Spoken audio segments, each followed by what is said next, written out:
안녕하세요. 따뜻한 교육 소식을 전해드리는 경북교육 매거진입니다. 경북교육청이 8개 지역 유관기관과 함께 창의적 미래인재 양성을 위한 업무 협약을 체결했습니다.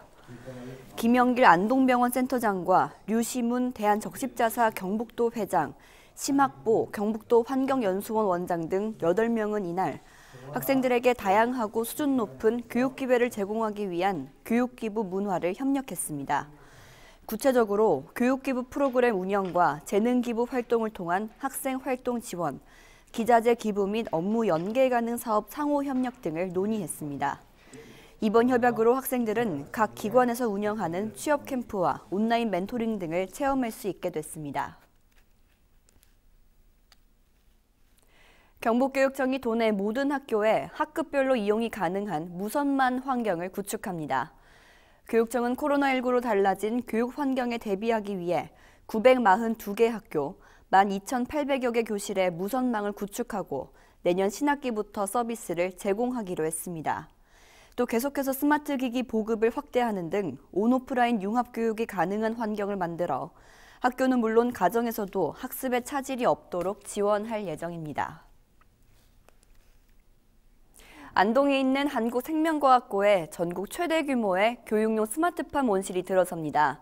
학생들은 내년부터 첨단 스마트팜 실습 교육을 받을 수 있게 됐는데요.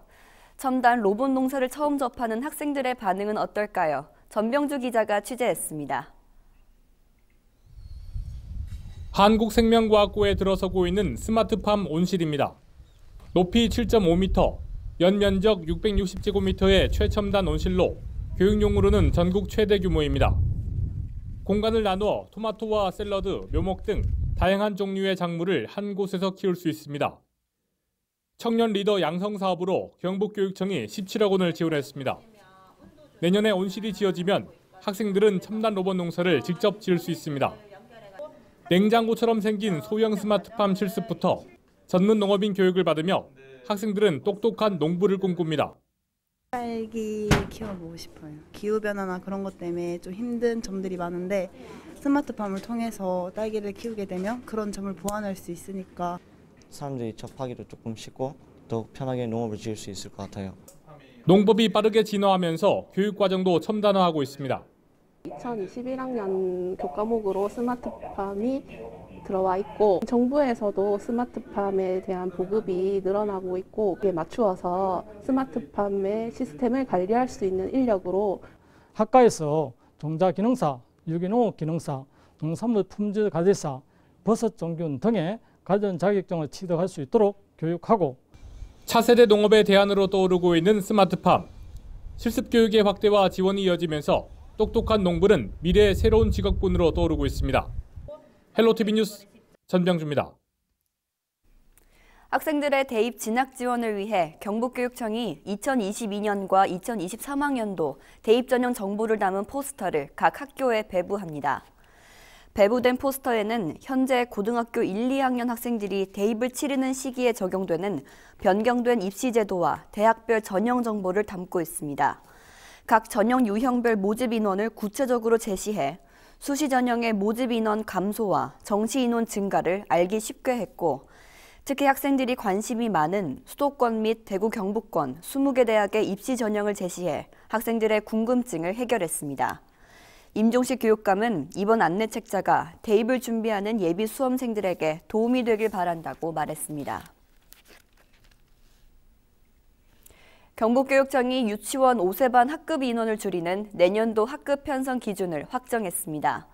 유치원 3세반과 4세반, 혼합반은 올해와 같고 5세반은 공립유치원의 취원 확대와 유아교육의 질적 향상을 위해 기준 인원을 26명에서 24명으로 2명 줄입니다. 초등학교와 중학교는 현행대로 유지합니다.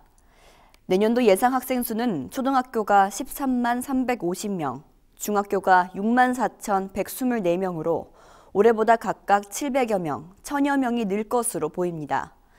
교육청은 앞으로 학생 수 변동 추이를 감안해 적정한 학급당 학생 수를 정할 예정입니다. 경북교육청이 한국고용노동연구원과 연계한 청소년 노동인권교육 어서와 노동법은 처음이지 책자를 전체 중고등학교에 배부했습니다. 청소년 노동인권 교육용 책자는 청소년들에게 노동인권 감수성을 향상시키고 노동 현장에서 발생할 수 있는 문제에 적극적으로 대처할 수 있는 능력을 키우기 위해 제작했습니다. 총 3장으로 구성됐으며 청소년 취업 불가업소와 근로계약서 작성법, 직장 내 성희롱 및 괴롭힘, 임금체불 시 대처 방안 등 상황을 쉽게 이해할 수 있도록 사례 중심으로 구성했습니다. 특히 해당 내용의 QR코드를 인식하면 관련 동영상도 시청할 수 있어 활용도가 높을 것으로 기대됩니다. 지난 10월부터 시행한 기간제 교사 인력풀 데이터 현행화가 완료됐습니다. 기간제 교사 인력풀제는 지난 2014년부터 기간제 교사 채용 절차 간소화 등 학교 행정 업무 경감을 위해 운영하는 제도입니다. 이번 데이터 현행화 작업은 지난 9월 조사일 기준 현행 임용 이력이 없는 인력풀 등록자 3,152명에게 인력풀 유지 여부를 확인하는 방식으로 이루어졌습니다. 기간제 교사 인력풀은 교육청 홈페이지 정보마당에서 운영 및 등록 안내를 참고해 언제든지 신청할 수 있습니다. 교육청은 앞으로 인력풀제의 등록 유효 기간을 설정하는 등 좀 더 체계적인 관리 방식으로 변경할 예정이며 학교에서 기간제 교사 채용이 신속하게 이뤄질 수 있도록 효율적으로 인력풀제를 개선해 나가겠다고 말했습니다. 평화통일교육 사례 나눔 행사가 평화의 발걸음, 통일을 만나다는 주제로 온라인으로 열렸습니다.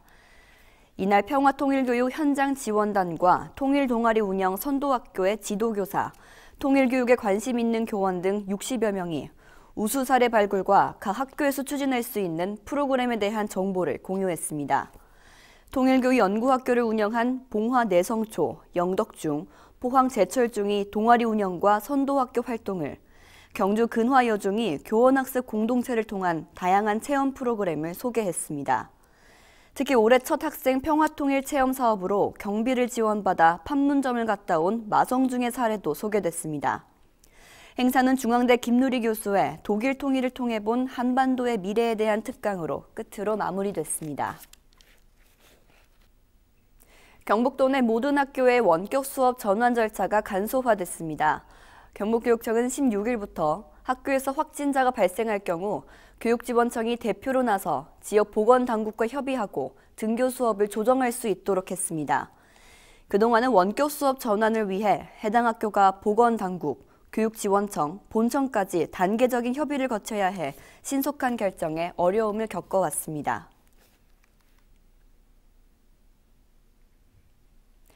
특수학교인 경북 영광학교 학생들이 코로나19 확산에도 잇따라 취업에 성공해 관심을 모으고 있습니다. 지난 7월 재학생 2명이 농업회사법인인 동서웰빙에 취업을 한 데 이어 이달에도 전공과 2학년 학생이 3주간의 실습을 마치고 취업으로 전환되는 등 올해 9명이 취업에 성공했습니다. 영광학교는 한국장애인 고용공단, 영천시 장애인 종합복지관 등과 협력해 장애인 지원 고용 훈련을 운영하는 등 지적장애 학생들의 사회 진출을 돕고 있습니다. 교육매거진이 오늘 준비한 시간은 여기까지입니다. 시청해주신 여러분 고맙습니다.